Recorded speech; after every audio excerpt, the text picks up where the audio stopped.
limitation আছে বস্তুটো বুজিব লাগিব নিজৰ সাবজেক্টটো ভাল পাব লাগিব ইউ মাস্ট লাভ ইউৰ সাবজেক্ট হেহে কৈছো আমাৰ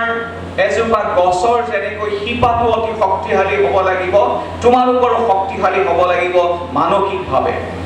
কাগজডাল শক্তিশালী হ'ব লাগিব এই শিপা আৰু কাগজডাল শক্তিশালী হ'লেহে গছ লাগিব গছৰ পাত লাগিব ফল লাগিব ফলমূল লাগিব আৰু তেতিয়া চাৰিওফালে সুন্দৰভাৱে জাতিষ্কাৰ হ'ব আৰু এই জাতিষ্কাৰৰ ফল কোনে ভোগ কৰিব সমাজে ভোগ কৰিব তোমালোকে কিবা এটা ভাল কৰিলে সমাজ পৰিয়াল তাৰ দ্বাৰা উপকৃত হ'ব গতিকে অধিক নকওঁ ইতিমধ্যে প্ৰায় আধা ঘণ্টা 40-45 মিনিট বাঢ়ি গ'ল আমাৰ কেইবাগৰাকী বক্তা আছে সকলোকে নমস্কাৰ জনাই মোৰ দুআষাৰ ইমানতে সামৰিছোঁ ধন্যবাদ